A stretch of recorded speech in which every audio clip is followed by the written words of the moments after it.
Hello everyone, welcome back to my YouTube channel Bikti biology classes. आज मैं इस video के माध्यम से आपको क्लास 12 के यूनिट 2 का दूसरा अध्याय स्टार्ट करने वाला हूं। अगर हम क्लास 12 की बात करें 1 बाय 1 करके अध्याय की, ये छठा अध्याय है जो यूनिट नंबर 2 में दूसरा पड़ता है, ठीक है, जिसका नाम है वंशागति का आणविक आधार। इसको कहते हैं मोलिकुलर बेसिस ऑफ इनहेरिटेंस। इसके अंतर्गत हम विभिन्न टॉपिक को हम कवर करेंगे, जिसका मैं एक लिस्ट तैयार आपको कर दिया हूं। आप इसे देख लें और इसको आप नोट कर लें ताकि 1 बाय 1 करके सबको हम कवर करेंगे, ठीक है। तो सबसे पहला ये जो हम इस अध्याय के अंतर्गत जो पढ़ेंगे वो डीएनए को पढ़ेंगे। डीएनए का विस्तार पूर्वक पढ़ेंगे। डीएनए क्या है, पूरा नाम क्या है, इसका आकार क्या है, साइज क्या है, प्रकार क्या है, जो भी है ना इसमें इसके अंतर्गत पढ़ेंगे। और उसके बाद आनुवंशिक पदार्थ की खोज, डीएनए का आनुवंशिक पदार्थ है, कैसे प्रूव हुआ है, उसकी चर्चा हम करेंगे। बैक्टीरिया से प्रमाण भी है, वायरस से प्रमाण भी है कि डीएनए एक जो है आनुवंशिक पदार्थ है, जेनेटिक मटेरियल है। तो एक एक टॉपिक इसमें प्रमुख है और एग्जाम के पॉइंट ऑफ व्यू से ये जो टॉपिक है, ये अध्याय इस यूनिट 2 में सबसे मोस्ट इम्पॉर्टेंट ये सारे टॉपिक आते हैं, जिससे ऑब्जेक्टिव क्वेश्चन, सब्जेक्टिव क्वेश्चन और लॉन्ग क्वेश्चन बहुत आते हैं एग्जाम में। इसीलिए इसको आप एक एक करके जरूर से जरूर अच्छे ढंग से पढ़ें। तो देखिए, आनुवंशिक पदार्थ की खोज देखेंगे, उसके बाद डीएनए कुंडली का पैकेजिंग कैसे होता है उस चीज़ को देखेंगे। बड़े अच्छे टॉपिक ये सब है, आप इसको एक एक करके मैं सबको बताऊंगा, आप इसे नोट कर लें। तो डीएनए संबंधित इतने 3 प्रमुख बातें हैं, इसकी छोटी छोटी बातें और भी आएंगी जो इसको पढ़ेंगे। उसके बाद आरएनए संसार पढ़ेंगे, ठीक है। और उसके बाद प्रतिकृति है, अनुलेखन है, आनुवंशिक कूट है ना, ये तो परिभाषा रूप में सब आएगी। और डीएनए से आरएनए कैसे बनता है उस रूप में ये सारी चीज़ें आएगी। लेकिन यहाँ पे आनुवंशिक कूट है, जिसको जेनेटिक कोड बोलते हैं, ये भी मोस्ट इंपॉर्टेंट है। एग्जाम में ये भी काफ़ी आता है, 2 नंबर के सवाल में ऑब्जेक्टिव क्वेश्चन इससे काफ़ी निकलता है यहाँ, है ना, आपके +2 के साथ साथ, है ना, मेडिकल तक में। तो आप इसको आनुवंशिक कूट को देखेंगे, फिर स्थानांतरण देखेंगे, उसके बाद जीन अभिव्यक्ति का नियम देखेंगे, फिर मानव जीनोम परियोजना जिसको हम एचजीपी बोलते हैं उसको देखेंगे, इसकी विशेषताओं को देखेंगे, है ना, इसके उद्देश्य को देखेंगे, और लास्ट में हम डीएनए फिंगरप्रिंट देखेंगे। तो मुख्य रूप से यह जो अध्याय है, यह अध्याय डीएनए आरएनए के इर्द गिर्द घूमता है। अब जो सबसे पहला आता है वंशागति का आणविक आधार, ये शीर्षक है, मीन्स ये अध्याय का नाम है, दूसरा अध्याय है यूनिट 2 का, और इसके अंतर्गत इतने सारे चीज़ों को हम पढ़ेंगे। तो सबसे पहले आता है डीएनए। तो डीएनए हम स्टार्ट करने से पहले मन में बात आती है, और उसके बाद डीएनए और आरएनए, ठीक है। तो सबसे पहले आती है कि डीएनए क्या है और डीएनए का निर्माण कैसे हुआ, है ना। इसको हम हिस्ट्री देखेंगे, पूरा ब्यौरा करेंगे इसका। लेकिन उसके पहले हम देखें कि ये डीएनए आरएनए निकला कहाँ से, आया कहाँ से। तो सबसे पहले जानिए,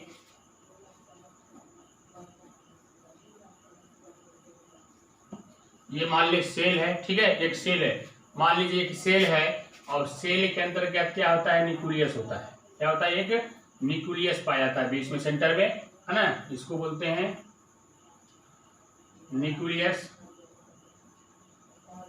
न्यूक्लियस है। अब इसमें क्या है, ये केंद्रक है न्यूक्लियस, इसमें क्या होता है, डीएनए ये गुणसूत्र पाया जाता है।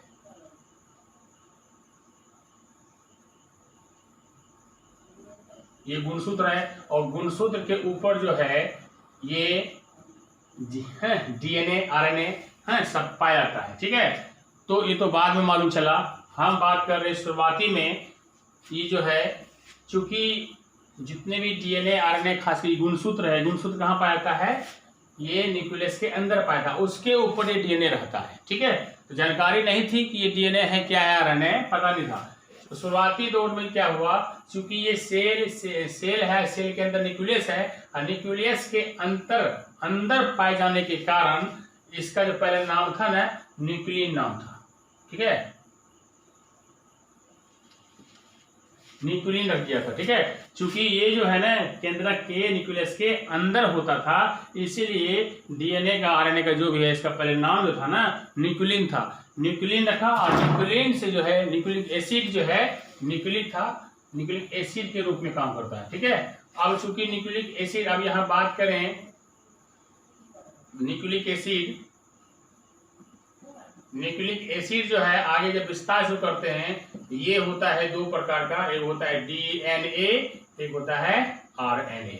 ठीक है, अब कहां से आया, तो कोई भी बॉडी सेल है, सेल के अंदर क्या है, वो न्यूक्लियस है।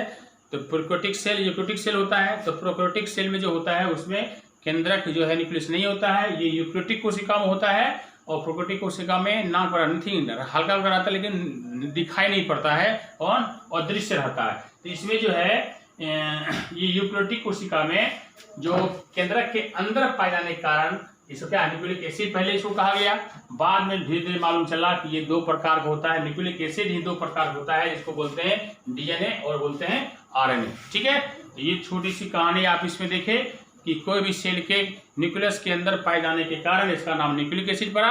और न्यूक्लिक एसिड जो है ये दो प्रकार का होता है, एक डीएनए एक आरएनए। अब हम डीएनए की पहले टॉपिक हमारा डीएनए है। अब डीएनए को विस्तार पूर्वक से हम देखते हैं, है ना। तो पहले डीएनए को विस्तार पूर्वक देखें। सबसे पहले पूरा नाम इसका डीएनए का क्या है, ये पहला दूसरा ये जो इस अध्याय का पहला टॉपिक हम स्टार्ट किए हैं आज अभी, है ना। इसको पढ़ेंगे डीएनए को, उसके बाद फिर आगे वर्णन करेंगे।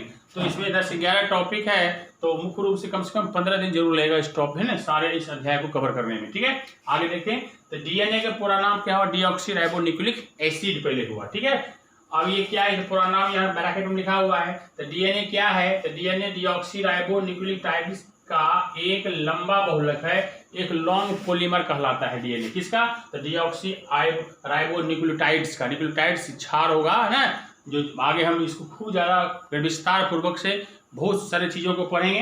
तो सबसे पहले जानिए कि एक बृहत अणु भी इसको बोल सकते हैं। डीएनए क्या एक बृहत अणु है, आरएनए बृहत अणु है, लेकिन डीएनए से बहुत छोटा है। ठीक है, तो हम डीएनए आरएनए का अंतर भी करेंगे, अंतर 1-2 नहीं, लगभग 15 से ऊपर 17-18 अंतर करेंगे, है ना। चलिए देखिए, तो डीएनए क्या, डीऑक्सीराइबोन्यूक्लिक एसिड हुआ। और यह अगर हम चर्चा पूरा सेंटेंस लिखें तो डीएनए क्या है, डीऑक्सीराइबोन्यूक्लियोटाइड्स का एक लंबा बहुलक है, छोटा मोटा बहुलक नहीं है, लंबा बहुलक है।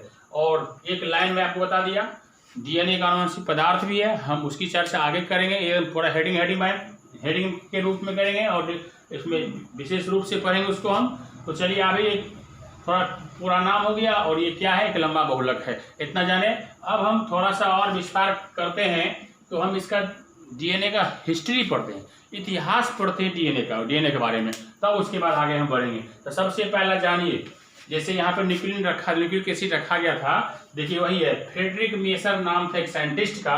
1869 ईस्वी में सर्वप्रथम क्या देखा, शुक्राणु स्पर्म जो है ना, स्पर्म तथा आरबीसी क्या हुआ, रेड ब्लड कॉर्पस्कल्स बोल सकते हैं या रेड ब्लड सेल बोल सकते हैं। ठीक है, आरबीसी अगर हमारा कमजोर होता है, इम्यूनिटी सिस्टम इंसान का कमजोर हो जाता है। ठीक है, इसलिए आरबीसी को ताकत बना कर रखना पड़ता है ना। कोरोना में उससे लड़ने के लिए आपको आरबीसी बहुत मददगार साबित होता है, इसलिए अपने आरबीसी को बना कर रखिए, तो कोरोना जो है आपको कुछ नहीं कर पाएगा, क्योंकि ये जो है ना हमारे इम्यूनिटी सिस्टम को बना कर रखता है।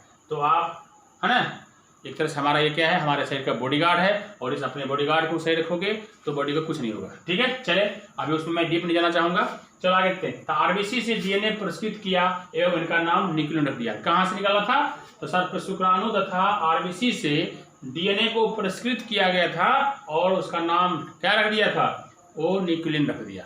ठीक है, तो कहाँ से तो न्यूक्लियन कहाँ से निकाला, ये डीएनए क्या, डीएनए से पुरस्कृत किया, इनका नाम रखा था। डीएनए कहाँ है, इसी के अंदर है ना डीएनए है, ये जीन के अपनी गुणसूत्र के ऊपर डीएनए, फिर जीन भी है ना उसके ऊपर। तो ये सारी चीज को देखा, उसका नाम क्या रख दिया, पहले न्यूक्लियन रख दिया। अब उसके बाद थोड़ी सी आगे आती है 1869, फिर उसके बाद 1880 के बाद आती है, एक है नाम था उसका फीसर। तो पहले था फ्रेडरिक मेसर, बाद में उसके बाद आया फीसर। थोड़ी डीएनए के बारे में जो अध्ययन जब करते गया उसकी जानकारी मैं आपको दे रहा हूँ। तो 1880 में क्या किया, पायरिमिडिन्स और प्यूरिन्स की पहचान की। डीएनए में एक न्यूक्लियोटाइड है ना, नाइट्रोजन बेस के रूप में जो है, ये पहचान किया फीसर साहब ने 1880 में, कि क्या बताया कि पायरिमिडिन्स तथा प्यूरिन्स की पहचान की, है ना, किसने, फीसर ने, कब, 1880 में। अब क्या है पायरिमिडिन्स, प्यूरिन्स, नाइट्रोजन बेस है, क्षार है, आगे मिलेगी जानकारी मिलेगी आगे। अभी ऑब्जेक्टिव क्वेश्चन ग्रुप पे जानिए कि इन्होंने किया, इतना में किया, किसकी पहचान, पायरिमिडिन्स और प्यूरिन्स की। आगे कोसेल साहब 1880 के बाद की बात हो रही है, के बाद यहाँ कर लीजिए। ठीक है, 80 के बाद बताया कि क्या बताया, अब यहाँ तक उन्होंने किया कि नाम दे दिया पायरिमिडिन्स और प्यूरिन्स, लेकिन जैसे ही कुछ साल, 1 साल बाद, 6 महीने बाद, है ना, कोसेल क्या कह दिए कि नहीं, पायरिमिडिन्स भी 2 प्रकार का होता है और प्यूरिन्स भी क्या होता है, 2 प्रकार का होता है। तो पायरिमिडिन्स 2 प्रकार का होता है, वो साइटोसिन और थायमिन होता है, और प्यूरिन्स भी 2 प्रकार का होता है, वो एडेनिन और गुएनिन होता है। यही बातें यहाँ पे लिखी हुई है। इसकी चर्चा ये लगभग है ना, जब तक ये अध्याय चलते रहेगा इसकी चर्चा हमेशा बार बार घूमते रहती है। ठीक है, तो आप निश्चित रूप से एक एक इसका आपको सारे वीडियो देखेंगे तो सारे टॉपिक्स को देखेंगे तो बहुत ही मज़ा, बहुत ही ज्ञानवर्धक ये आपको एक्सरसाइज है। ठीक है, चलिए देखते हैं। तो ये नाम रख दिया, दोनों में 2 को था। आगे बात करते हैं, एक चारगाफ है, चारगाफ है ना, चारगाफ एक साइंटिस्ट का नाम है ना, एक इसका नियम भी बन चुका है। देखिए चारगाफ ने क्या किया 1947 में, कहीं 47 है कहीं 50 है। ठीक है, तो 47 स्टार्ट किए, 50 तक कंफर्म किए थे, जो भी है। तो चारगाफ 1947 में डीएनए की रासायनिक संरचना का, डीएनए का जो है ना मॉलिक्यूलर स्ट्रक्चर का अध्ययन किया, और अध्ययन करने के बाद क्या किया, उन्होंने बताया कि जो था पहले नाम दिया ये है ये, उसके बाद कहा तो 2 होता है। इन्होंने और विस्तार पूर्वक कह दिया कि डीएनए में जो पायरिमिडिन्स और प्यूरिन्स पाया जाता है वो दोनों का समान अनुपात होता है। अर्थात देखिए A+G क्या एडेनिन हुआ प्लस गुएनिन, जितना होगा उतना बराबर होगा थायमिन पर साइटोसिन। ठीक है, तो उन्होंने ये कह दिया जांच के परख के कि डीएनए में जो रासायनिक संरचना होता है ना, उसमें नाइट्रोजन बेस जो है, नाइट्रोजन बेस बोलते हैं पायरिमिडिन्स और प्यूरिन्स को, ये दोनों समान अनुपात में होता है। अर्थात क्या, A+G = T+C। ये A क्या हुआ एडेनिन, G हुआ गुएनिन, और ये थायमिन, ये साइटोसिन। ठीक है, आप इसको लिखें इतना सा, उसके बाद मैं आपको इसकी थोड़ी सी और जानकारी है मैं वो बताता हूँ, आप इसका स्क्रीनशॉट ले लें। अब हम डीएनए की हिस्ट्री के थोड़ा सा अगला भाग को अब देखें। अब डीएनए के इतिहास के बारे में थोड़ी और जानकारी हम प्राप्त करें।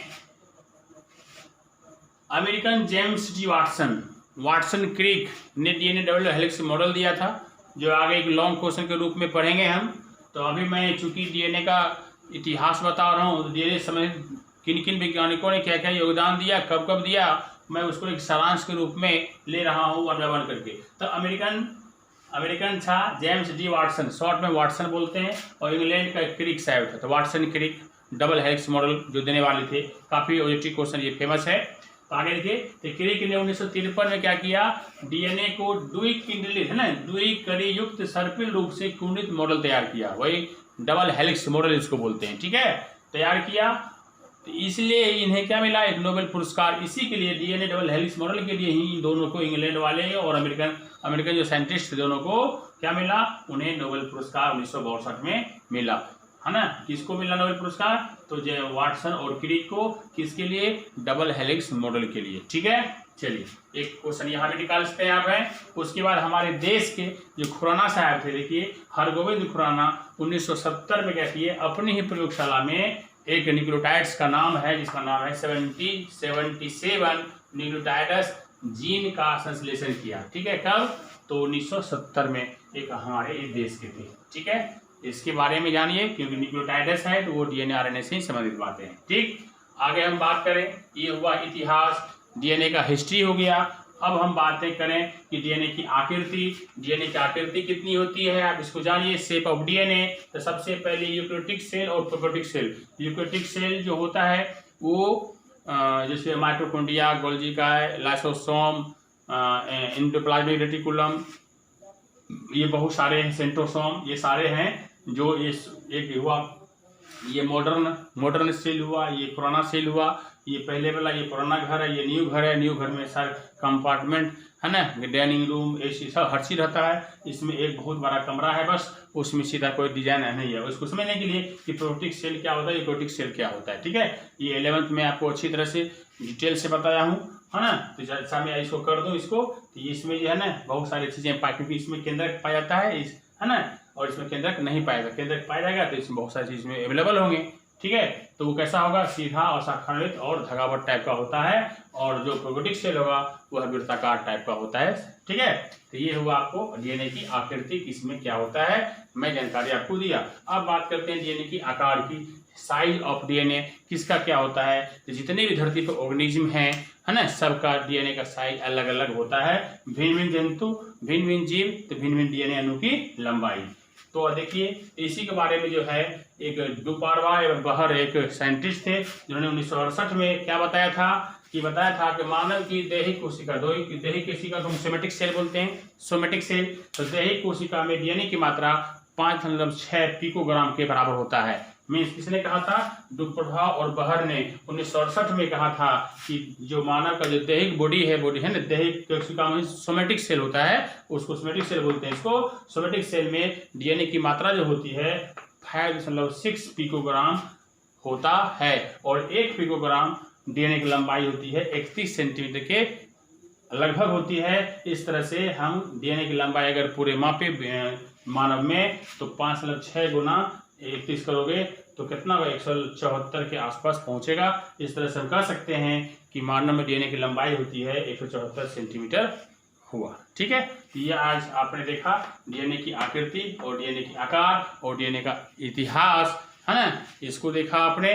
अब आगे जो नेक्स्ट वीडियो में मैं आपको बताऊंगा डीएनए की रासायनिक संगठन केमिकल स्ट्रक्चर ऑफ डीएनए को हम पढ़ेंगे, जिसमें साइटोसिन, थायमिन, एडेनिन, गुएनिन जो नाइट्रोजन बेस है, और डीएनए जो बना है कैसे, उसका अनुरूप संरचना जो है किस किस चीज़ों से बना है, उसमें नाइट्रोजन बेस भी है ना, पेंटोस शर्करा भी, पेंटोस शुगर इसको बोलते हैं, और फॉस्फेट, 3 चीज़ से मिलकर बना है। इसको नेक्स्ट वीडियो में हम उसी चीज़ को डिटेल से पढ़ेंगे, है ना, फिगर भी बनेगा और आपको बताएंगे कि डीएनए जो बनता है 3 चीज़ों से मिलकर बना है, वो कौन कौन है।